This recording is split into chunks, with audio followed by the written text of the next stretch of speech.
Obviously, on behalf of our team, we're excited to be back in New Orleans. Obviously, last time we were here was a 17, which was a good outcome. And being from Louisiana, growing up, obviously a big fan of the Sugar Bowl. It's always been a really good bowl. They've done an outstanding job this week entertaining our players. It's a great venue. We're excited about playing a really good Kansas State team, very talented offense. They do a really good job schematically, so we'll have a work cut out for us. But we're excited to be back in New Orleans.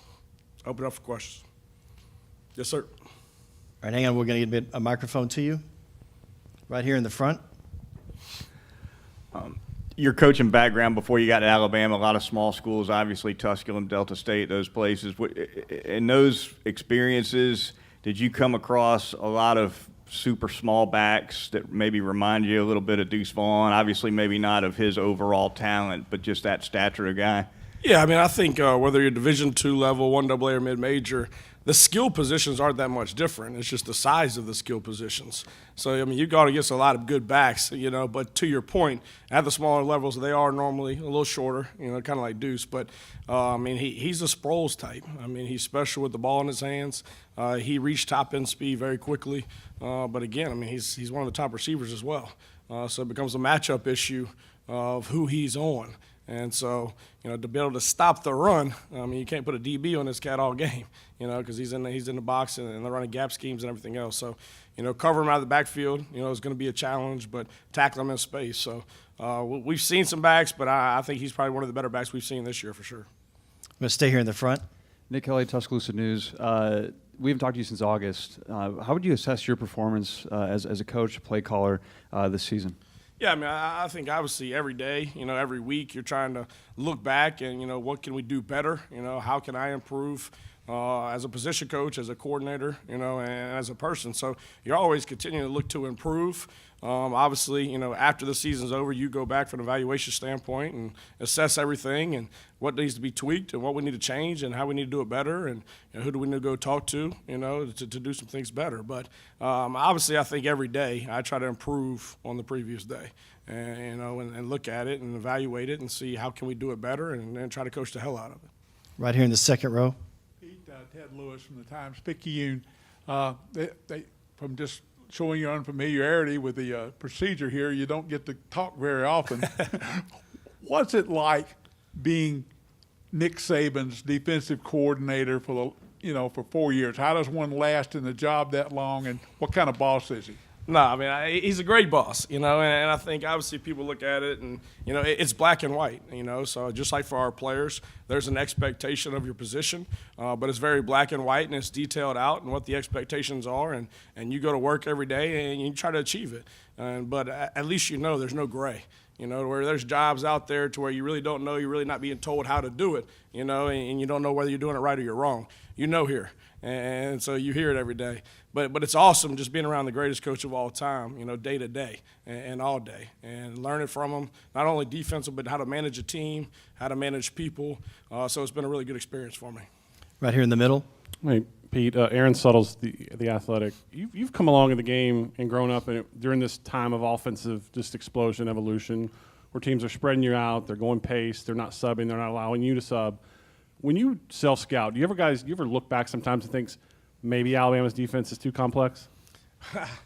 I think we're always looking at how can you simplify things. But I think, offenses do a good job of using the horizontal space of the field, and they're still stretching you vertically, with the RPOs, using all 11 guys, especially this team using the quarterback. So it is a challenging from that standpoint. But, also it's – as a coach, you want your guys to be in the best position possible based on what they're doing. And so there's always that fine line of being too simple, right? And then they're going to go check with me, and everybody in the building knows what you're in, and they got a matchup, right? And they're going to win that matchup, to being too complex and, motions and shifts and multiple calls within one, you end up not being on the same page. And if you get a bust, it doesn't matter, right? The call didn't matter. So I think, obviously simplifying things, especially with young players. But I think offensive now, they're so multiple, but, based on formation, you kind of know what you're going to get. So you try to pare it down and help your kids out, so they can work that throughout the week. So absolutely, we're always looking a way to make it easier while still not giving away what we're doing and being too simple. Yeah. In the back on the right side here. Coach Stephen Smith of Touchdown Alabama, just in coaching young linebackers, what have you seen in Jihad Campbell grasping the playbook and just playing fast as a young linebacker? Yeah, Jihad was an outside linebacker in high school, so that transition from outside to inside is hard because obviously it's an outside piece. You're not reading, diagnosing the box, and you don't have keys, and you don't have a run and a pass responsibility. So, obviously the spring and the summer was big for him. We were talking about, Coach and I were talking about this morning. One great thing about these bowl games is these kids get 11 extra practices. And I think Jihad Campbell and Sean Murphy, those two freshman linebacker, have really taken advantage of these extra 11 practices. So I think he's become more comfortable in the position. I think he's, trained his eyes this season so he can trust them. Athletic ability's never been the issue. He's got really good twitch. He's got really good pass rush ability, having been an outside backer in high school, but he's starting to learn and be able to read and diagnose the box, and motion and flashers and things like that aren't affecting him as much. So he's taking a big step. We're expecting some big things from him in the future. We'll go to the back here on the left side.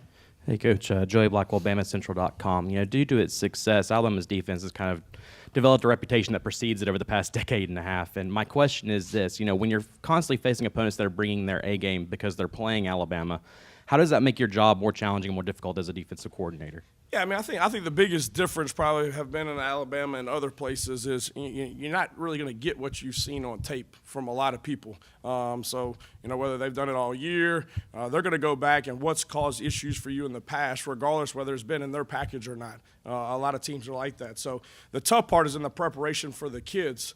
You're working things throughout the week that they're not seeing on tape.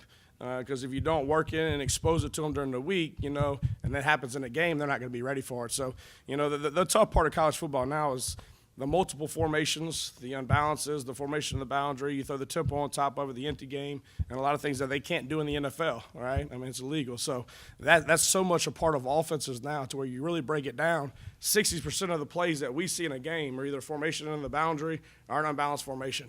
And so it's not even a normal set. And so that's most of the game now. So getting those checks and being on the same page, and getting that done, is the tough part. We're going to stay in the middle here.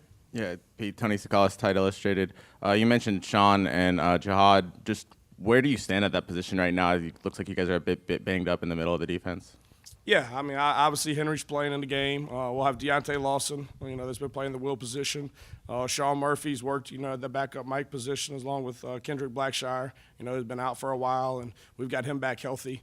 And then at the will position, obviously you got Deontay and Jihad, and then Ian Jackson as well. So we've been rolling 6 guys through the bowl game and trying to get in a lot of reps because, we'll see who shows up on Saturday. But those 6 have been getting all the reps. All right, we're going to go to the back on the right side.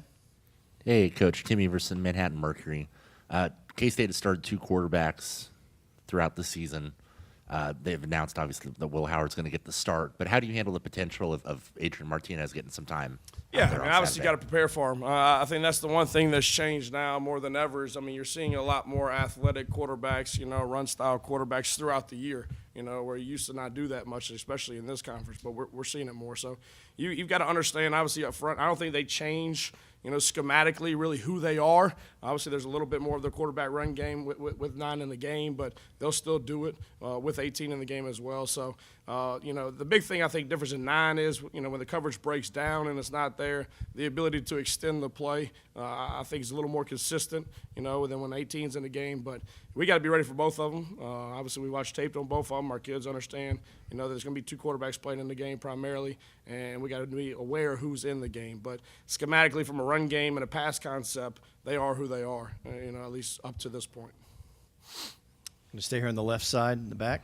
Yeah, Austin Hanna, Bama Central. It all kind of starts with Deuce Vaughn, but who are some other guys on the Kansas State offense that concern you a little bit? Yeah, obviously, the tight end's a big target. They move him around. He's in the Sierra. He's on the ball. He's off. He's open. But, he's 6'6", got good hands, so a big part of the offense. I think 4 can stretch the field. I think he's athletic. They find ways to get him the football. And they got a lot of good players that play within the system, and I think, that's one thing, depending upon who's at quarterback, they're really good at taking what you're giving them. And I think they're very patient on offense. They have a lot of complementary plays based on the front and coverage you're in, both in the run game and the pass game. So they do a good job of taking what's there. We got to do a good job stemming and disguising, not always showing what we're in. But, I think this game's going to be about, stopping our run and tackling guys in space. And I think they do a good job with their movement keys. We got to be really disciplined in the back end with our eye control and make them drive the field. We can't give up explosive plays in their play action game. All right, we're going to go to the far back left side. Yes. Tony Reese, WTVM, ABC affiliate in Columbus, Georgia. Coach, we talk about guys' pivotal decision earlier this month when Will said that he'd play in this game. Just kind of how pivotal has been to defensive morale, just how essential is he now to that defense going forward? Oh, absolutely. I mean, I think, he's kind of the heart and soul, of that defense. But I think that's kind of the mentality of Alabama. I think that starts with Coach Saban. I think, people come to Alabama and they want to compete against the best and they want to play in big-time games. And I know we're not where we want to be, right now, but the Sugar Bowl is a great venue. It's a great event. But it's an opportunity for them to compete. And I think that's the guys that we're trying to recruit. That's the people this day and age that you need on your team. It ain't always about money. There's opportunity to go out and get better, improve my craft, but it's about competing. And it's about winning the damn game. And I think that's the competitor in Will, and that's the competitor in a lot of our guys. That, there's still opportunity for him to increase value, but more importantly, to go out there with his boys and finish this thing the right way. And we're going to stay here in the middle of the left side.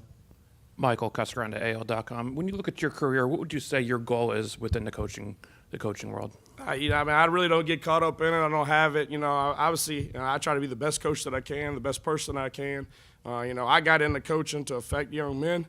And you can do that whether you're a position coach, a coordinator, or a head coach. And I'm in no rush. I've said this before, to be a head coach. I think there's a lot more to that. I love game planning. I love being in the room with our guys. Obviously, I got to do a better job of putting them in better position, continue to coach them better so they can have a better product on the field. But right now, I'm just worried about K-State and getting through this walk through tomorrow, to be honest with you. And we have time for 2 more questions. We're going to start here on the left. Mike Rodak with AL.com. Statistically, this was a top 10 defense this year, but there were some breakdowns against Tennessee and LSU. Just how do you explain what happened in those games compared to kind of the bigger picture of what the defense was? Yeah, I mean, obviously, they had some really good players, and I think, that's one thing about Tennessee. I mean, they're an explosive offense, and they're going to find ways to create one-on-one matchups. But the biggest thing even in that game, we kind of talked about going into it, is contesting every play. And when you're playing against good teams, you can't have uncontested plays. And a couple of those were uncontested plays. A bust on a motion adjustment. When they have an audible, they run the same play every time. We don't get the check. So, getting all 11 guys, on the same page was a big piece. But also, in big games, guys got to step up and make plays when they need to. And I felt like in those games, in critical moments, the other team stepped up and made more plays than we did. And that's something, obviously, that we emphasized towards the end of the year. I mean, you look at those 2 games specifically, we had the opportunity in both those games in the fourth quarter to win the game on defense, and we didn't. And there were some critical third downs in the LSU, the last drive, had the opportunity to get out the field, and we didn't. And the same thing with the Tennessee game. And so, obviously we've all learned from that, and, we watched that on tape, but we had to live through that.